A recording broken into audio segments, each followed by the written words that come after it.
আপনার মা বাবা আপনার জন্য শিক্ষক। দুনিয়ার মধ্যে যে মানুষদের কাছে আমরা জ্ঞান শিখি, যে মানুষদের সাথে আমরা আলিফ বা তাসা শিখি, যে মানুষদের কাছে আমরা চলতে ফিরতে শিখি, সেই এডুকেশন যারা দেন তারাও আরেক মা বাবা হয়ে যান। বরং আমাদের এলাকায়, আপনার সিলেটি এলাকায় বলা হতো কি, যে মা বাবা বানায় বুত, উস্তাদে বানায় ফুত। যে মা বাবা অনেক সময় কি করতে পারে না, বাচ্চাদেরকে মানুষ বানাতে পারে না, শিক্ষকরা বাচ্চাদেরকে মানুষ বানিয়ে দেয়। সুতরাং একজন বাবা যদি পাগল হয়েও তার হাতে সন্তান বেড়ে লাগাতে পারে না, শিক্ষকের ক্ষেত্রেও এই কথাটা আমাদের মনে রাখতে হবে। শিক্ষক যদি অপরাধীও হয়, সে অপরাধীর বিচার হওয়া উচিত, বিচার হওয়া দরকার, জরুরি। তাকে দেশের আইনে, ইসলামের আইনে, শরীয়তের আইনে বিচার করতে হবে। কিন্তু সেই শিক্ষকের গলায়, শিক্ষকের হাতে, শিক্ষকের পিঠে, শিক্ষকের মাথায় হাত তোলার অধিকার ছাত্রকে দেওয়া হয় নাই। কারণ এই সাতটা বিশেষত্ব আল্লাহর হাবিব সাল্লাল্লাহু আলাইহি ওয়াসাল্লামকে আল্লাহ দিয়েছেন।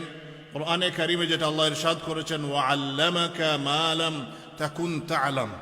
এ আমার হাবিব, আপনি যত কিছু জানতেন আমি সব আপনাকে জানাই দিছি। যত জিনিস জানতেন না, যত কিছু জানতেন না, সব আপনাকে আমি জানিয়ে দিয়েছি।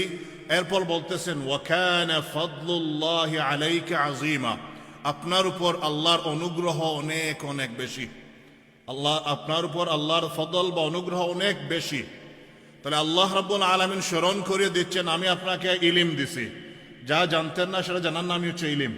যা জানতেন না সেটা জানার নাম হচ্ছে ইলম। আপনি যা কিছু জানতেন না সব আমি আপনাকে জানাই দিছি। এরপরে আল্লাহ সে রিমাইন্ডার করে দিচ্ছেন, আপনার উপর আমার অনুগ্রহ অনেক অনেক বেশি। তাহলে কোরআনে কারিমের এই আয়াত থেকে বোঝা গেল, কোনো মানুষ যদি কিছু জানেন, কিছু অর্জন করতে পারেন, জ্ঞান অর্জন করতে পারেন, সেটা আল্লাহর পক্ষ থেকে একটা ফদল বা অনুগ্রহ। সুবহানাল্লাহ। আল্লাহ রসুলকে আল্লাহ বলতেছেন, আপনাকে আমি ইলিম দিছি, জানাই দিছি। আর এই জানাই দেওয়াটা, ইলিমটাই, জ্ঞানটাই, নলেজটা আল্লাহর পক্ষ থেকে একটা অনুগ্রহ। এরপর আমরা পাই আল্লাহ রাসূল সাল্লাল্লাহু আলাইহি ওয়াসাল্লাম নিজেকে ইরশাদ করেছেন। তিনি বলতেছেন, কুনতু ইন্নামা বুইসতু মুআল্লিমান। আল্লাহ আমাকে যত নিয়ামত দিয়েছেন, আল্লাহ রাসূলকে আল্লাহ রাহমাতুল লিল আলামিন বলেছেন। তিনি সাইয়্যিদুল আম্বিয়া ওয়াল মুরসালিন, সকল নবী রাসূলদের সরদার। তার অনেক অনেক বৈশিষ্ট্য, খাতামুন নবিয়্যিন, সিরাজাম মুনিরা, অনেক বৈশিষ্ট্য আছে। এর মধ্যে একটা বিশেষত্ব আল্লাহর রাসূল বলতেছেন, ইন্নামা বুইসতু মুআল্লিমান। আমি দুনিয়ার মধ্যে এসেছি শিক্ষক হিসেবে। আল্লাহ রসুলের যত ধরনের বৈশিষ্ট্য আছে, বিশেষত্ব আছে, এর মধ্যে বড় একটা বিশেষত্ব, আল্লাহ রসুল বলতেছেন যে আমি একজন টিচার, আমি একজন শিক্ষক। সুবহানাল্লাহ। এখন আমরা কি কোরআনে কারিমে আল্লাহ জ্ঞানের কথা কি বলেছেন? যারা জ্ঞান অর্জন করেন, অন্য আয়াতে কোরআনে কারিমে আল্লাহ রাব্বুল আলামিন ইরশাদ করতেছেন, ইয়ারফাইল্লাহু আল্লাযীনা আমানু মিনকুম ওয়াল্লাযীনা উতুল ইলমা দারাজাত। তোমাদের মধ্যে যারা ঈমান আনে আর যারা জ্ঞান অর্জন করে, তোমাদের মধ্যে যারা ঈমান আনে এবং জ্ঞান অর্জন করে, আল্লাহ রাব্বুল আলামিন তাদের দরজাতকে বুলন্দ করে দেন, তাদের সম্মানকে, তাদের স্ট্যাটাসকে, তাদের মর্যাদাকে আল্লাহ রাব্বুল আলামিন উপরে তুলে দেন। রাসূল সাল্লাল্লাহু আলাইহি ওয়াসাল্লাম এই জ্ঞান অর্জনের দিকে আমাদেরকে তাকিদ করেছেন এবং বলেছেন, মান সালাকা তরিকান ইয়ালতামিসু ফীহি ইলমান। কেউ যদি ইলম অর্জনের জন্য গড় থেকে বের হয়, জ্ঞান অর্জনের জন্য গড় থেকে বের হয়, রাস্তায় বের হয়ে যায় জ্ঞান অর্জনের জন্য, সাহালাল্লাহু লাহু তরিকান ইলাল জান্নাহ। আল্লাহ রাব্বুল আলামিন তার জান্নাতের রাস্তাকে সহজ করে দেবেন। যে জ্ঞান অর্জনের জন্য রাস্তায় বের হয়, জ্ঞান অর্জনের পথ ধরে, আল্লাহ তার জন্য জান্নাতের পথকে সুগম করে দেবেন, সহজ করে দেবেন। সুবহানাল্লাহ। আমরা পাই হাদিস শরীফের মধ্যে এসেছে, আল্লাহ রাসূল সাল্লাল্লাহু আলাইহি ওয়াসাল্লাম ইরশাদ করতেছেন, যিনি জ্ঞান অর্জন করেন তাকে বলা হয় আলিম, স্কলার। যিনি জ্ঞান অর্জন করেন তাকে বলা হয় স্কলার বা আলিম। আল্লাহ রাসূল বলে দিচ্ছেন, ইন্না ফাদলাল আলিমি আলাল আবিদ। একজন আলিমের মর্যাদা, একজন জ্ঞানীর মর্যাদা একজন সাধারণ উপাসনাকারী, সাধারণ আবিদের উপর এত বেশি, কাফাদলিল কামারি লাইলাতুল বদরি আলা সাইরিল কাওয়াকিব। যেমন ভাবে পূর্ণিমার চাঁদের মর্যাদা, যেভাবে অন্যান্য তারকার উপর, অন্যান্য তারকাগুলো মিঠি মিঠি দেখা যায়, কিন্তু পূর্ণিমার চাঁদ যে সময় উঠে তখন দুনিয়ার কোথাও লুকায়িত থাকে না, এত নূর, এত আলো, এত জলমল করে থাকে। যেভাবে একটা ছোট্ট সাধারণ মিঠি মিঠি তারার উপর একটা পূর্ণিমার চাঁদের মর্যাদা, ঠিক তেমনি সাধারণ একজন ইবাদতকারী ব্যক্তি যিনি নামাজ পড়েন, রোজা রাখেন, কিন্তু আলিম না, তার উপর একজন আলিমের মর্যাদা তত বেশি। সহিহ হাদিস, আল্লাহ রাসূল সাল্লাল্লাহু আলাইহি হাদিস। এরপর আল্লাহ রাসূল সাল্লাল্লাহু আলাইহি ওয়াসাল্লাম বলতেছেন, ইন্নাল্লাহা ওয়া মালাইকাতাহু, নিশ্চয় আল্লাহ রাব্বুল আলামিন এবং তার ফেরেশতাগণ, ওয়া আহলুস সামাওয়াতি ওয়াল আরদি, আসমান এবং জমিনের মধ্যে যত কিছু আছে, হাত্তান নামলাতা ফি হুজরিহা, এমনকি গর্তের মধ্যে থাকা পিঁপড়াগুলো পর্যন্ত, ওয়া হাত্তাল হুতা, এমনকি সমুদ্রের মাছ পর্যন্ত, লা ইউসাল্লুনা আলা মুআল্লিমিন নাসিল খাইর, যারা শিক্ষক হন, মানুষকে ভালো কিছু শিক্ষা দেন, সেই সমস্ত শিক্ষকদের জন্য দোয়া করে। আসমান এবং জমিনের মধ্যে যত কিছু আছেন, আল্লাহ রাব্বুল আলামিন, ফেরেশতাগণ, গর্তের মধ্যে থাকা পিপিলিকা, এমনকি সমুদ্রের মাছ পর্যন্ত এমন মানুষের জন্য দোয়া করে যে মানুষ মুআল্লিমিন নাসাল খাইর, যে মানুষকে ভালো কিছু শিক্ষা দেন, মানুষকে ভালো কিছু শিক্ষা দেন, উপকারী কোনো ইলম শিক্ষা দেন, উপকারী কোনো জ্ঞান নলেজ শিক্ষা দেন, সেই শিক্ষকের জন্য আসমান জমিনের বাসী আল্লাহ এবং ফেরেশতাগণ পর্যন্ত তার উপর দুরূদ পড়েন, তার উপর দোয়া করেন, তার উপর রহমত ভেজেন। সুবহানাল্লাহ। তাহলে এটাও সহিহ হাদিস, আল্লাহ রাসূল সাল্লাল্লাহু আলাইহি হাদিস। এখান থেকেও জ্ঞান অর্জন এবং জ্ঞানী ব্যক্তির শিক্ষকের মর্যাদা সম্পর্কে আমরা সংক্ষিপ্ত হলে বুঝতে পাই। ঠিক তেমনি আমরা দেখি আল্লাহ রাসূল সাল্লাল্লাহু আলাইহি ওয়াসাল্লামের বিভিন্ন হাদিসে বলা হয়েছে যে একজন আলিম একজন নবীর অনুসারী হয়ে যান, নবীর উত্তরসূরি হয়ে যান। উত্তরসূরি কাকে বলা হয়? আপনি মারা যাওয়ার পর আপনার ছেলে আপনার উত্তরসূরি হন, আপনি যা রেখে যান আপনার ছেলে তার মালিক হয়, এটাকে বলা হয় ওয়ারিস। নবীগণ দুনিয়া থেকে বিদায় নেওয়ার পর তাদের কোনো দুনিয়াবি কোনো সম্পত্তি থাকে না, তাদের না জায়গা থাকে, না জমি থাকে, না বিল্ডিং থাকে, না ঘর থাকে, না টাকা থাকে, না পয়সা থাকে, কিছুই থাকে না। আল্লাহ রাসূল বলে দিয়েছেন স্পষ্ট হবে, নবীগণ দুনিয়ার মধ্যে কোনো কিতাব লা ইউরিসুনা দিনারান ওয়ালা দিরহামান, তারা দিনার রেখে যান না, দিরহাম রেখে যান না।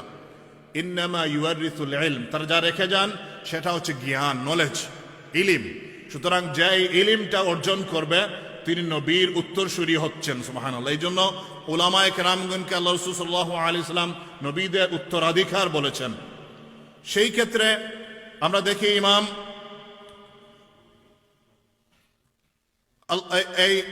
এই মর্যাদার ক্ষেত্রে বলা হয়েছে যে নবীগণের উত্তরাধিকার হচ্ছেন উলামায়ে কেরামগণ, আলিমগণ, জ্ঞানীগণ, শিক্ষিত মানুষগণ, কারণ তারা এই উত্তরাধিকারটা নিয়ে আসতেছেন।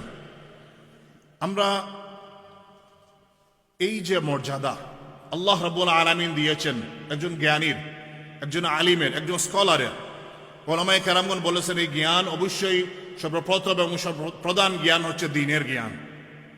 সর্বপ্রথম এবং সর্বপ্রধান জ্ঞান হচ্ছে দ্বীনের জ্ঞান, কোরআন হাদিসের জ্ঞান। সুতরাং যিনি কোরআন হাদিসের আলিম হবেন, কোরআন হাদিসের জ্ঞানী হবেন, কোরআন হাদিসের স্কলার হবেন, দুনিয়ার অন্যান্য সকল স্কলারের উপর এই স্কলারের মর্যাদা থাকবে আল্লাহর কাছে।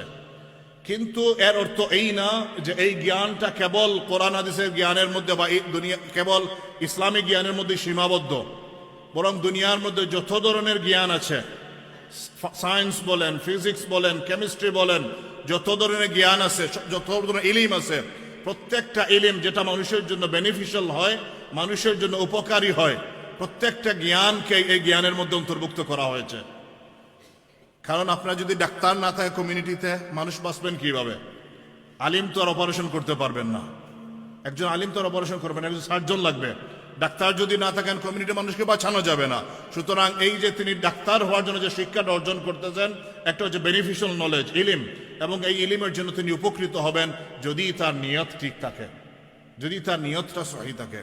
সুতরাং আমরা এই কোরআনে কারীম এবং হাদিস শরীফ দ্বারা বুঝলাম একজন শিক্ষকের মর্যাদা কতটুকু। আমাদের জীবনের প্রত্যেকে কিছু না কিছু শিক্ষক আছেন। এই শিক্ষকদের মধ্যে সর্বপ্রথম এবং সর্বপ্রধান যে শিক্ষক আমরা লাভ করি আমাদের জন্মের পরই তারা হচ্ছেন আমাদের মা বাবা। আমাদের সবচেয়ে বড় শিক্ষক হচ্ছেন আমাদের মা বাবা। এই কারণে মা বাবার প্রতি শ্রদ্ধা, ভালোবাসা, রেসপেক্ট কতটুকু হতে হবে কোরআনে কারিমে আল্লাহ বলে দিয়েছেন। তাদের সাথে কথা বলতে কিরকম বলতে হবে আল্লাহ শিখিয়ে দিয়েছেন। কারণ এই মা বাবার শিক্ষা ছাড়া, এই মা বাবার আদর্শ ছাড়া আপনি বড় হতে পারতেন না। আমাদের ধৈর্য, আমাদের সবর শিখি, ধৈর্য শিখি, মানবতা শিখি, মানুষের সাথে ব্যবহার শিখি, মানুষের সাথে আদব আখলাক শিখি। সেটা ঘর থেকে আসে, মা বাবা থেকে আসে। যে মানুষের মা বাবা যত বেশি আদর্শবান, সেই মানুষের সন্তান তত আদর্শবান হয়ে ওঠে। এই কারণে বলা হয়েছে হিদনুল উম্মাহাত আউয়ালু মাদ্রাসাতান লিল বানিন ওয়াল বানাত, যে একজন মায়ের কোল তার সন্তানের জন্য প্রথম মাদ্রাসা, তার প্রথম স্কুল, প্রথম বিদ্যালয় হচ্ছে তার মায়ের কোল, তার মায়ের কোল। সুতরাং ঘর থেকে এই শিক্ষাটা আরম্ভ হয়ে যায় যে মাদ্রাসা, প্রথম মাদ্রাসা হচ্ছে, প্রথম স্কুল হচ্ছে আমাদের মা বাবা। এই কারণে মা বাবার প্রতি আমাদের শ্রদ্ধা, রেসপেক্ট কতটুকু থাকতে হয়। আপনারা দেখেছেন কি না, আমাদের দেশে কি হতো, এই কোনো মানুষ হতো মেন্টালি অসুস্থ হয়ে যেতেন, বলে যখন পাগল হয়ে যান এই মানুষেরা, তাদেরকে বেঁধে রাখতে হয়। আমরা দেখেছি নিকটাত্মীর মধ্যে এরকম আছেন বা ছিলেন, বেঁধে রাখতে হয়। তখন যখন একজন পাগল হয়ে যায়, তার শক্তি অনেক গুণ বেড়ে যায়। কয়েকজন মানুষ লাগে একজন পাগলকে বেঁধে রাখতে হলে। তো একজন পাগলের যদি ছেলে থাকে, আত্মীয় স্বজনরা, বাড়ির মানুষেরা আসেন পাগলকে বাঁধতে হেল্প করতে, তারা ছেলেকে বলেন তুমি হাত দেবে না, তুমি হাত দেবে না, কারণ এটা ইসলামের বিধান, নিষেধ। আপনার বাবা পাগল হতে পারেন, কিন্তু আপনি আপনার বাবার হাতে বেড়ি লাগাতে পারবেন না, আপনি আপনার বাবার হাতে বেড়ি লাগাতে পারবেন না। সেটা অন্য মানুষ লাগাবে, ডাক্তার লাগাবে, এলাকার মানুষ লাগাবে, বাড়ির মানুষ লাগাবে। আপনার জন্য আপনার বাবা পাগল হলেও আপনার এই অধিকার আল্লাহ রাব্বুল আলামিন দেন নাই যে আপনি আপনার বাবাকে বেড়ি লাগাবেন। এখান থেকে শিক্ষাটা আমরা কি লাভ করলাম? যেভাবে আপনার জন্য এই শিক্ষক একজন বাবা সমতুল্য হয়ে গেছেন, তিনি যদি সহ্য করতে না পারেন সরে যাবেন। ছেলে যদি বাবাকে বাঁধতে সহ্য করতে না পারে সরে যাবে, কিন্তু সে নিজে হাত লাগাবে না। আমরা দেখি এই ইসলামের এই আদবটা আলী রাদিয়াল্লাহু আনহু কি বলতেছেন। আলী রাদিয়াল্লাহু আনহু কে আল্লাহ রাসূল সাল্লাল্লাহু আলাইহি ওয়াসাল্লাম বলেছেন, আনা মাদিনাতুল ইলম, আমি হচ্ছে জ্ঞানের শহর, ওয়া আলীউন বাবুহা, আর আলী হচ্ছেন এই শহরের দরজা। আমি হচ্ছে জ্ঞানের শহর, আর আমার জ্ঞানের শহরের দরজা হচ্ছেন আলী। সেই আলী রাদিয়াল্লাহু আনহু বলতেছেন, আমি যখন কোনো মানুষের কাছে কিছু শিখে ফেলি, সেটা একটি হরফও যদি হয়, তো তিনি আমার শিক্ষক হয়ে যান, তিনি আমার উস্তাজ হয়ে যান। আর যখন তিনি আমার উস্তাজ হয়ে যান, আমি তার গোলাম হয়ে যাই, আমি তার কৃতদাস হয়ে যাই। তিনি যদি চান আমাকে বন্দী করে রাখতে পারেন, তিনি যদি চান আমাকে আজাদ করে দিতেন, আজাদ করে দিতে পারবেন। আলী রাদিয়াল্লাহু আনহুর মতো মানুষ শিক্ষকের মর্যাদায় কথা বলতেছেন। ইমাম আবু হানিফা রাহমাতুল্লাহ আলাইহি তিনি বলেন যে আমি আমার নামাজের পরে আমার মা বাবার কথা কোনোদিন ভুলি নাই, কিন্তু যখন আমার উস্তাদ হাম্মাদ ইবনে সুলাইমান মারা গেলেন, আমার দোয়ার মধ্যে আরেকজনের নাম অন্তর্ভুক্ত হয়ে গেল, হাম্মাদ ইবনে সুলাইমান। আমার এমন জীবনে এমন কোনো নামাজ নাই যে নামাজে আমি দোয়া করেছি আর হাম্মাদ বিন সুলাইমানের জন্য আমি দোয়া করি নাই। সুবহানাল্লাহ, উস্তাদ, শিক্ষক। আমরা দেখি ইতিহাসে অনেক অনেক ঘটনা এরকম আছে। এই যে মা গুলো আমাদের জন্য কি করেন, ইসলামের ইতিহাসে আমরা বড় বড় যে কিছু মানুষের নাম পাই। ইমাম সুফিয়ান সাউরি রাদিয়াল্লাহু আনহু অত্যন্ত পরিচিত মানুষ। তিনি ছোটবেলা তার বাবা মারা গেলেন, তিনি দেখলেন মা বিধবা মা, তাকে খাওয়ানোর কেউ নাই।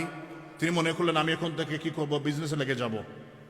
মা বললেন না, আমাকে তুমি খাওয়াতে হবে না, আমি জুতা সেলাই করে, কাপড় সেলাই করে আমার জীবিকা নির্বাহ করব, তোমাকে লেখাপড়া করতে হবে।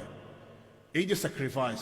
বড় পীর আব্দুল কাদের জিলানী রহমতুল্লাহ আলাইহি, বাবা মারা গেলেন, মা চাইলে ছেলেকে বিজনেসে লাগাই দিতে পারতেন, ব্যবসা বাণিজ্যে লাগাইতে পারতেন, তিনি করলেন না। ইরান থেকে বাগদাদে গিয়ে, ইরাকে গিয়ে লেখাপড়া করতে হবে। সেই দুর্গম পথ পাড়ি দিয়ে বড় পীর আব্দুল কাদের জিলানী রহমতুল্লাহ বাগদাদে এসে লেখাপড়া করলেন, ইরানের গিলান থেকে। সেই কারণে বড় পীর আজ বড় পীর হয়েছেন, কোটি মানুষের হেদায়েতের পথ দিয়ে দেখিয়েছেন বড় পীর রহমতুল্লাহ আলাইহি।